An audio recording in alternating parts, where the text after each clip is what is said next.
టాలీవుడ్లో చాలామంది హీరోయిన్స్ సినిమాలు చేసి సంపాదించుకున్నామా, డబ్బులు కూడా పెట్టామా అన్నట్లుగానే ఉంటారు.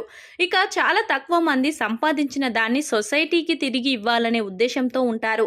అందులో హీరోలకు వచ్చినంత పారితోషికం హీరోయిన్స్కి రాదు కాబట్టి వారికి పెద్దగా డబ్బులు సర్వీస్ చేసే అవకాశం దక్కదు. ప్రస్తుతం ఈ ఒరవడికి చరమాంకం పలికి మేము కూడా సర్వీస్ చేస్తాము అని నిరూపిస్తున్నారు కొంతమంది టాలీవుడ్ హీరోయిన్స్.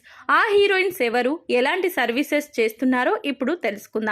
సమంత ఈ లిస్టులో ముందు వరుసలో ఉంటుంది. ఆమె ప్రత్యూష అనే ఫౌండేషన్ ద్వారా చాలా మంది పిల్లలకు సహాయం చేస్తుంది. సంపాదించుకున్న దాంట్లో 90% సేవా కార్యక్రమాలకు వినియోగించడం సమంతకి మాత్రమే చెల్లింది. ఇక శృతి హాసన్ సైతం ఈ లిస్టులో ఉన్నారు.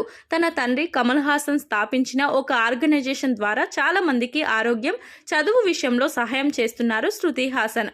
పేద పిల్లలకు సహాయం చేయడానికి తాను ఎప్పుడు ముందుంటానని ప్రకటించేశారు కూడా. హన్సిక సైతం చాలా చిన్న వయసు నుంచే సేవా కార్యక్రమాలు చేస్తుంది. 25 మంది పిల్లలను దత్తత తీసుకొని వారి చదువుకు కావాల్సిన సహాయాన్ని హన్సిక తానే స్వయంగా అందిస్తుంది. అంతేకాదు సమయం చిక్కినప్పుడల్లా వారికి ఇంగ్లీష్ మరియు లీడర్షిప్ క్వాలిటీస్ కూడా నేర్పిస్తూ ఉంటుంది హన్సిక. ఇక శ్రీలీల సైతం అంగవైకల్యం ఉన్న పిల్లలను దత్తత తీసుకొని వారికి విద్యా బుద్ధులు నేర్పిస్తుంది.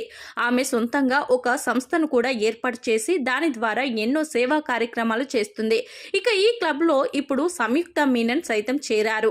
ఆమె స్త్రీ శక్తి సేవ అనే ఒక సంస్థ ప్రారంభించి మహిళలకు, పిల్లలకు కావలసిన అన్ని సహాయ సహకారాలు అందించడానికి సిద్ధమయ్యారు.